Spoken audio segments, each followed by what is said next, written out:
गजाधर बाबू ने कमरे में जमा सामान पर एक नज़र दौड़ाई। 2 बक्स, डोलची, बाल्टी। यह डिब्बा कैसा है गणेशी? उन्होंने पूछा। गणेशी बिस्तर बांधता हुआ कुछ गर्व, कुछ दुख, कुछ लज्जा से बोला, घरवाली ने साथ को कुछ बेसन के लड्डू रख दिए हैं। कहा, बाबूजी को पसंद थे।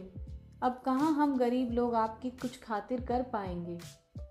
घर जाने की खुशी में भी गजाधर बाबू ने एक विषाद का अनुभव किया, जैसे एक परिचित, स्नेही, आदर में सहज संसार से उनका नाता टूट रहा था। कभी कभी हम लोगों की भी खबर लेते रहिएगा, गणेशी बिस्तर में रस्सी बांधता हुआ बोला। कभी कुछ ज़रूरत हो तो लिखना गणेशी, इस अगहन तक बिटिया की शादी कर दो। गणेशी ने अंगोछे के छोर से आंखें पोंछी। अब आप लोग सहारा न देंगे तो कौन देगा? आप यहाँ रहते तो शादी में कुछ हौसला रहता। गजाधर बाबू चलने को तैयार बैठे थे। रेलवे क्वार्टर का वह कमरा, जिसमें उन्होंने कितने ही वर्ष बिताए थे, उनका सामान हट जाने से कुरूप और नग्न लग रहा था। आंगन में रोपे पौधे भी जान पहचान के लोग ले गए थे और जगह जगह मिट्टी बिखरी हुई थी। पर पत्नी और बाल बच्चों के साथ रहने की कल्पना में यह बिछोह एक दुर्बल लहर की तरह उठकर विलीन हो गया। गजाधर बाबू खुश थे, बहुत खुश। 35 साल की नौकरी के बाद वह रिटायर होकर जा रहे थे। इन वर्षों में अधिकांश समय उन्होंने अकेले रहकर काटा था। इन अकेले क्षणों में उन्होंने इसी समय की कल्पना की थी जब वे अपने परिवार के साथ रह सकेंगे। इसी आशा के सहारे वह अपने अभाव का बोझ ढो रहे थे। संसार की दृष्टि में उनका जीवन सफल कहा जा सकता था। उन्होंने शहर में एक मकान बनवा लिया था।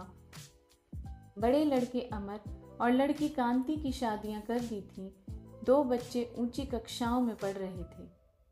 गजाधर बाबू नौकरी के कारण प्राय छोटे स्टेशनों पर रहे और उनके बच्चे और पत्नी शहर में, जिससे पढ़ाई में बाधा न हो। गजाधर बाबू स्वभाव से बहुत स्नेही व्यक्ति थे और स्नेह के आकांक्षी भी। जब परिवार साथ था, ड्यूटी से लौटकर बच्चों से हंसते बोलते, पत्नी से कुछ मनोविनोद करते। उन सबके चले जाने से उनके जीवन में गहन सूनापन भर उठा।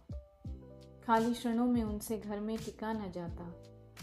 कवि प्रकृति के न होने पर भी उन्हें पत्नी की स्नेहपूर्ण बातें याद रहती। दोपहर में गर्मी होने पर भी 2 बजे तक आग जलाए रहती और उनके स्टेशन से वापस आने पर गरम गरम रोटियां सेकती। उनके खा चुकने और मना करने पर भी थोड़ा सा कुछ और थाली में परोस देती और बड़े प्यार से आग्रह करती। जब वह थके हारे बाहर से आते तो उनकी आहट पा वह रसोई के द्वार पर निकल आती और उनकी सल्लज आंखें मुस्कुरा उठती। गजाधर बाबू को तब हर छोटी बात भी याद आती और वह उदास हो उठते। अब कितने वर्षों बाद वह अवसर आया था जब वह फिर उसी स्नेह और आदर के मध्य रहने जा रहे थे। टोपी उतारकर गजाधर बाबू ने चारपाई पर रख दी, जूते खोलकर नीचे खिसका दिए। अंदर से रह रह कर कह कहों की आवाज़ आ रही थी। इतवार का दिन था और उनके सब बच्चे इकट्ठे होकर नाश्ता कर रहे थे। गजाधर बाबू के सूखे चेहरे पर स्निग्ध मुस्कान आ गई। उसी तरह मुस्कुराते हुए वह बिना खांसे अंदर चले आए।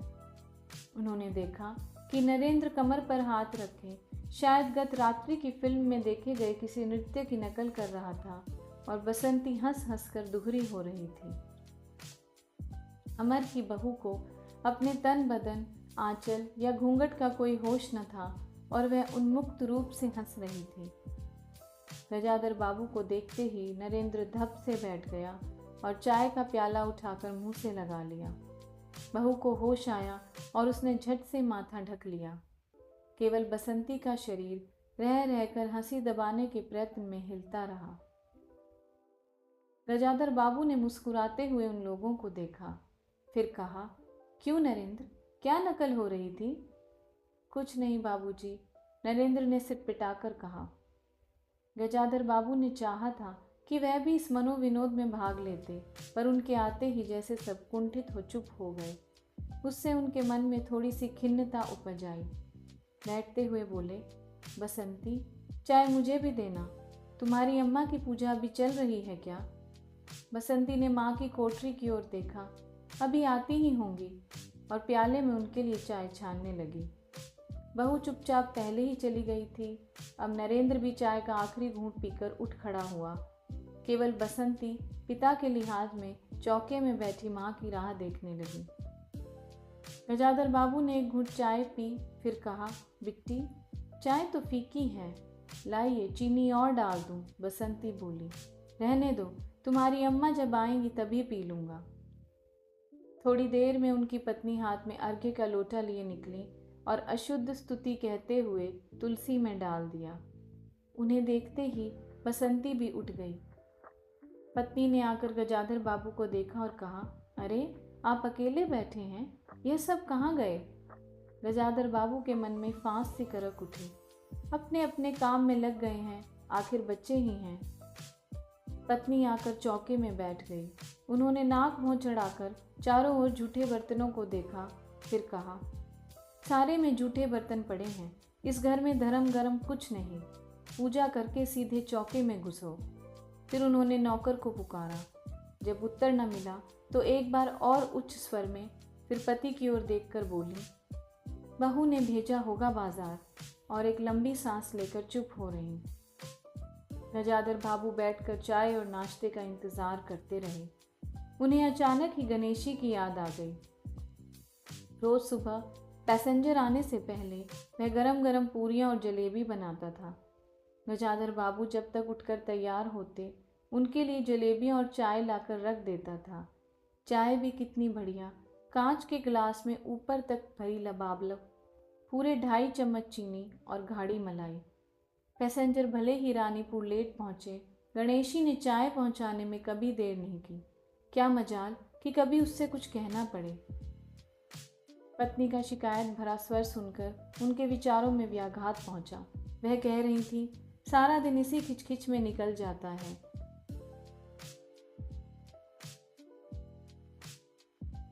इसी गृहस्थी का धंधा पीटते पीटते उम्र बीत गई, कोई जरा हाथ भी नहीं बटाता। बहू क्या किया करती हैं? गजाधर बाबू ने पूछा। पड़ी रहती है। बसंती को तो फिर कहो कि कॉलेज जाना होता है। गजाधर बाबू ने जोश में आकर बसंती को आवाज़ दी। बसंती भाभी के कमरे से निकली तो गजाधर बाबू ने कहा, बसंती, आज से शाम का खाना बनाने की जिम्मेवारी तुम पर है। सुबह का भोजन तुम्हारी भाभी बनाएंगी। बसंती मुंह लटकाकर बोली, बाबूजी, पढ़ना भी तो होता है। गजाधर बाबू ने बड़े प्यार से समझाया, तुम सवेरे पढ़ लिया करो। तुम्हारी माँ बूढ़ी हुई, उनके शरीर में अब वह शक्ति नहीं बची है। तुम हो, तुम्हारी भाभी हैं, दोनों को मिलकर काम में हाथ बटाना चाहिए। बसंती चुप रह गई। उसके जाने के बाद उसकी माँ ने धीरे से कहा, पढ़ने का तो बहाना है, कभी जी नहीं लगता। लगे कैसे? शीला से ही फुर्सत नहीं। बड़े बड़े लड़के हैं उस घर में, हर वक्त वहाँ घुसा रहना मुझे नहीं सुहाता। मना करूँ तो सुनती नहीं। नाश्ता कर गजाधर बाबू बैठक में चले गए। घर छोटा था और ऐसी व्यवस्था हो चुकी थी कि उसमें गजाधर बाबू के रहने के लिए कोई स्थान न बचा था। जैसे किसी मेहमान के लिए कुछ अस्थायी प्रबंध कर दिया जाता है, उसी प्रकार बैठक में कुर्सियों को दीवार से सटाकर बीच में गजाधर बाबू के लिए पतली सी चारपाई डाल दी गई थी। गजाधर बाबू उस कमरे में पड़े पड़े कभी कभी अनायास ही इस अस्थायित्व का अनुभव करने लगते। उन्हें याद हो आती उन रेलगाड़ियों की जो आती और थोड़ी देर रुककर किसी और लक्ष्य की ओर चली जाती।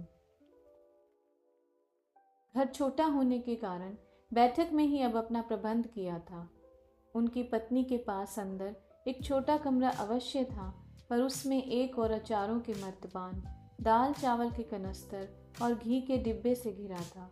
दूसरी ओर पुरानी रजाइयाँ दरियों में लिपटी और रस्सी से बंधी रखी थी। उसके पास एक बड़े से टीन के बक्स में घर भर के गर्म कपड़े थे।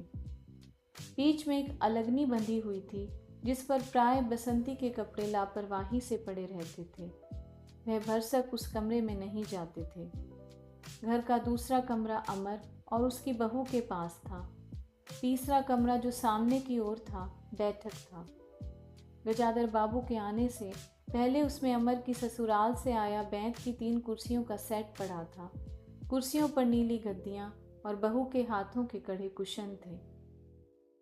जब कभी उनकी पत्नी को कोई लंबी शिकायत करनी होती तो अपनी चटाई बैठक में डाल पड़ जाती थी। तो वह एक दिन चटाई लेकर आ गई। गजाधर बाबू ने घर गृहस्थी की बातें छेड़ी। वह घर का रवैया देख रहे थे।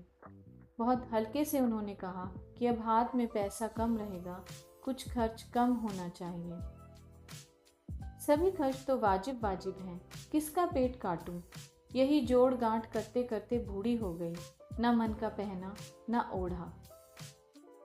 गजाधर बाबू ने आहत विस्मित दृष्टि से पत्नी को देखा। उनसे अपनी हैसियत छिपी न थी।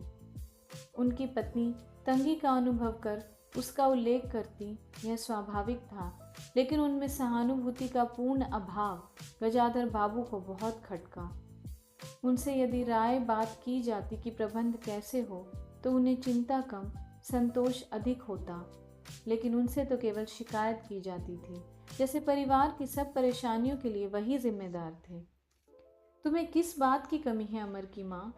घर में बहू है, लड़के बच्चे हैं, सिर्फ रुपए से ही आदमी अमीर नहीं होता।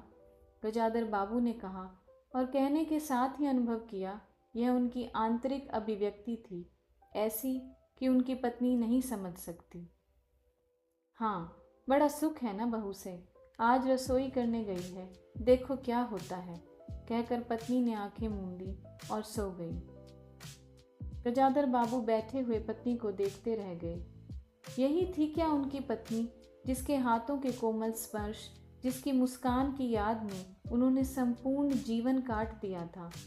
उन्हें लगा कि वह लावण्यमयी युवती जीवन की राह में कहीं खो गई और उसकी जगह आज जो स्त्री है वह उनके मन और प्राणों के लिए नितांत अपरिचिता है। गाढ़ी नींद में डूबी उनकी पत्नी का भारी सा शरीर बहुत बेडौल और कुरूप लग रहा था। चेहरा श्रीहीन और रूखा था। गजाधर बाबू देर तक निस्संग दृष्टि से पत्नी को देखते रहे और फिर लेटकर छत की ओर ताकने लगे। अंदर कुछ गिरा और उनकी पत्नी हड़बड़ा कर उठ बैठी। लो, बिल्ली ने कुछ गिरा दिया शायद, और वह अंदर भागी। थोड़ी देर में लौट कर आईं तो उनका मुंह फूला हुआ था। देखो बहू को, चौका खुला छोड़ आई, बिल्ली ने दाल की पतीली गिरा दी। सभी तो खाने को है, अब क्या खिलाऊंगी? मैं सांस लेने को रुकी और बोली, 1 तरकारी और 4 पराठे बनाने में सारा डिब्बा घी उड़ेल कर रख दिया। ज़रा सा दर्द नहीं है, कमाने वाला हाड़ तोड़े और यहाँ चीज़ें लुटे। मुझे तो मालूम था कि यह सब काम किसी के बस का नहीं है। गजाधर बाबू को लगा कि पत्नी कुछ और बोलेंगी तो उनके कान झंझना उठेंगे। होंठ बीच करवट लेकर उन्होंने पत्नी की ओर पीठ कर ली। रात का भोजन बसंती ने जानबूझकर ऐसा बनाया था कि कौर तक निगला न जा सके। गजाधर बाबू चुपचाप खाकर उठ गए, पर नरेंद्र खाली सरकार कर उठ खड़ा हुआ और बोला, मैं ऐसा खाना नहीं खा सकता। बसंती तुनक कर बोली, तो न खाओ, कौन तुम्हारी खुशामद करता है? तुमसे खाना बनाने को कहा किसने था? नरेंद्र चिल्लाया। बाबूजी ने। बाबूजी को बैठे बैठे यही सोचता है। बसंती को उठाकर माँ ने नरेंद्र को मनाया और अपने हाथ से कुछ बनाकर खिलाया। गजाधर बाबू ने बाद में पत्नी से कहा, इतनी बड़ी लड़की हो गई और उसे खाना बनाने तक का शऊर नहीं आया। अरे आता सब कुछ है, करना नहीं चाहती, पत्नी ने उत्तर दिया। अगली शाम माँ को रसोई में देख कपड़े बदलकर बसंती बाहर आई तो बैठक से गजाधर बाबू ने टोक दिया, कहाँ जा रही हो? पड़ोस में, शीला के घर, बसंती ने कहा। कोई ज़रूरत नहीं है, अंदर जाकर पढ़ो, गजाधर बाबू ने कड़े स्वर में कहा। कुछ देर अनिश्चित खड़े रहकर बसंती अंदर चली गई। गजाधर बाबू शाम को रोज टहलने जाते थे। लौट कर आए तो पत्नी ने कहा, क्या कह दिया बसंती से? शाम से मुंह लपेटे पड़ी है, खाना भी नहीं खाया। गजाधर बाबू खिन्न हो गए। पत्नी की बात का उन्होंने कुछ उत्तर नहीं दिया। उन्होंने मन में निश्चय कर लिया कि बसंती की शादी जल्दी ही कर देनी है। उस दिन के बाद बसंती पिता से बची बची रहने लगी।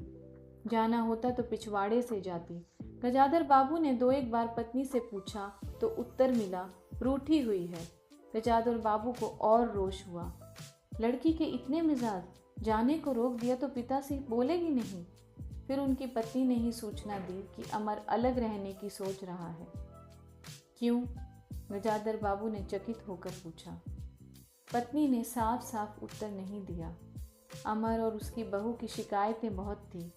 उनका कहना था कि गजाधर बाबू हमेशा बैठक में ही पड़े रहते हैं, कोई आने जाना वाला हो तो कहीं बिठाने की जगह नहीं। अमर को अब भी वह छोटा सा समझते थे और मौके बेमौके टोक देते थे। बहू को काम करना पड़ता था और सास जब तक फूहड़पन पर ताने देती रहती थी। हमारे आने के पहले भी कभी ऐसी बात हुई थी? गजाधर बाबू ने पूछा। पत्नी ने सिर हिलाकर जताया कि नहीं। पहले अमर घर का मालिक बनकर रहता था। बहू को कोई रोक टोक न थी। अमर के दोस्तों का प्राय यहीं अड्डा जमा रहता था और अंदर से चनाए नाश्ता तैयार होकर आता रहता था। बसंती को भी वही अच्छा लगता था। गजाधर बाबू ने बहुत धीरे से पत्नी से कहा, अमर से कहो जल्दबाजी की कोई ज़रूरत नहीं है। अगले दिन वह सुबह घूमकर लौटे तो उन्होंने पाया कि बैठक में उनकी चारपाई नहीं है। अंदर आकर पूछने वाले ही थे कि उनकी दृष्टि रसोई के अंदर बैठी पत्नी पर पड़ी। उन्होंने यह कहने को मुंह खोला कि बहू कहाँ है, पर कुछ याद कर चुप हो गए। पत्नी की कोठरी में झांका तो अचार रजाइयों और कनस्तरों के मध्य अपनी चारपाई लगी पाई। गजाधर बाबू ने कोट उतारा और कहीं टांगने को दीवार पर नज़र दौड़ाई, फिर उसे मोड़कर अलगनी के कुछ कपड़े खिसकाकर एक किनारे टांग दिया। कुछ खाए बिना ही अपनी चारपाई पर लेट गए। कुछ भी हो, तन आखिरकार बूढ़ा ही था। सुबह शाम कुछ दूर टहलने अवश्य चले जाते, पर आते आते थक उठते थे। गजाधर बाबू को अपना बड़ा सा खुला हुआ क्वार्टर याद आ गया। निश्चिंत जीवन, सुबह पैसेंजर ट्रेन आने पर स्टेशन की चहल पहल, चिर परिचित चेहरे और पटरी पर रेल के पहियों की खटखट जो उनके लिए मधुर संगीत की तरह था। तूफान और डाक गाड़ी के इंजनों की चिंगाड़ उनकी अकेली रातों की साथी थी। सेठ रामजी मल की मिल के कुछ लोग कभी कभी पास आ बैठते, वही उनका दायरा था, वही उनके साथी। वह जीवन अब उन्हें एक खोई निधि सा प्रतीत हुआ। उन्हें लगा कि वह जिंदगी द्वारा ठगे गए हैं। उन्होंने जो कुछ चाहा उसमें से उन्हें एक बूंद भी न मिली। लेटे हुए वह घर के अंदर से आते विविध स्वरों को सुनते रहे। बहू और सास की छोटी सी झड़प, बाल्टी पर खुले नल की आवाज़, रसोई के बर्तनों की खटपट और उसी में दो गौरैयों का वार्तालाप। और अचानक ही उन्होंने निश्चय कर लिया कि अब घर की किसी बात में दखल न देंगे। यदि गृह स्वामी के लिए पूरे घर में एक चारपाई की जगह यहीं है तो यहीं पड़े रहेंगे। अगर कहीं और डाल दी गई तो वहाँ चले जाएंगे। यदि बच्चों के जीवन में उनके लिए कहीं स्थान नहीं तो अपने ही घर में परदेसी की तरह पड़े रहेंगे। और उस दिन के बाद सचमुच गजाधर बाबू कुछ नहीं बोले। नरेंद्र मांगने आया तो बिना कारण पूछे उसे रुपए दे दिए। बसंती काफ़ी अंधेरा हो जाने के बाद भी पड़ोस में रही तो उन्होंने कुछ नहीं कहा। पर उन्हें सबसे बड़ा गम यह था कि उनकी पत्नी ने भी उनमें कुछ परिवर्तन लक्ष्य नहीं किया। वह मन ही मन कितना भार ढो रहे हैं, इससे वह अनजान ही बनी रही। बल्कि उन्हें पति के घर के मामले में हस्तक्षेप न करने के कारण शांति ही थी। कभी कभी कह भी उठती, ठीक ही है, आप बीच में न पड़ा कीजिए, बच्चे बड़े हो गए हैं, हमारा जो कर्तव्य था कर रहे हैं, पढ़ा रहे हैं, शादी कर देंगे। गजाधर बाबू ने आहत दृष्टि से पत्नी को देखा। उन्होंने अनुभव किया कि वह पत्नी व बच्चों के लिए केवल धनोपार्जन के निमित्त मात्र हैं। जिस व्यक्ति के अस्तित्व से पत्नी मांग में सिंदूर डालने की अधिकारिणी है, समाज में उसकी प्रतिष्ठा है, उसके सामने वह 2 वक्त भोजन की थाली रख देने से सारे कर्तव्यों से छुट्टी पा जाती है। वह घी और चीनी के डिब्बों में इतनी रमी हुई है कि अब वही उसकी संपूर्ण दुनिया बन गई है। गजाधर बाबू अब उनके जीवन के केंद्र नहीं हो सकते। उन्हें तो अब उनकी शादी के लिए भी उत्साह बुझ गया। किसी बात में हस्तक्षेप न करने के लिए निश्चय के बाद भी उनका अस्तित्व उस वातावरण का एक भाग न बन सका। उनकी उपस्थिति उस घर में ऐसी असंगत लगने लगी थी जैसे सजी हुई बैठक में उनकी चारपाई थी। उनकी सारी खुशी एक गहरी उदासीनता में डूब गई। इतने सब निश्चयों के बावजूद भी गजाधर बाबू एक दिन बीच में दखल दे बैठे। पत्नी स्वाभानुसार नौकर की शिकायत कर रही थी। कितना कामचोर है, बाजार की हर चीज में पैसा बचाता है, खाने बैठता है सो खाता ही चला जाता है। गजाधर बाबू को बराबर यह महसूस होता रहता था कि उनके घर का रहन सहन और खर्च उनकी हैसियत से कहीं ज्यादा है। पत्नी की बात सुनकर लगा कि नौकर का खर्च बिल्कुल बेकार है। छोटा मोटा काम है, घर में 3 मर्द हैं, कोई ना कोई कर ही देगा। उन्होंने उसी दिन नौकर का हिसाब कर दिया। अमर दफ्तर से आया तो नौकर को पुकारने लगा। अमर की बहू बोली, बाबूजी ने नौकर छुड़ा दिया है। क्यों? कहते हैं खर्च बहुत है। यह वार्तालाप बहुत सीधा सा था, पर जिस टोन में बहू बोली गजाधर बाबू को खटक गया। उस दिन जी भारी होने के कारण गजाधर बाबू टहलने नहीं गए थे। आलस्य में उठकर बत्ती भी नहीं जलाई। इस बात से बेखबर नरेंद्र माँ से कहने लगा, अम्मा तुम बाबूजी से कहती क्यों नहीं? बैठे बिठाए कुछ नहीं तो नौकर ही छुड़ा दिया। अगर बाबूजी यह समझें कि मैं साइकिल पर गेहूं रख आटा पिसाने जाऊंगा तो मुझसे यह नहीं होगा। हाँ अम्मा, बसंती का स्वर था, मैं कॉलेज भी जाऊं और लौटकर घर में झाड़ू भी लगाऊं, यह मेरे बस की बात नहीं है। बूढ़े आदमी हैं, अमर मुनमुनाया, चुपचाप पड़े रहें, हर चीज में दखल क्यों देते हैं? पत्नी ने बड़े व्यंग्य से कहा, और कुछ नहीं सूझा तो तुम्हारी बहू को ही चौके में भेज दिया। वह गई तो 15 दिन का राशन 5 दिन में बनाकर रख दिया। बहू कुछ कहे इससे पहले वह चौके में घुस गई। कुछ देर में अपनी कोठरी में आई और बिजली जलाई तो गजाधर बाबू को लेटे देख बड़ी सित पिटाई।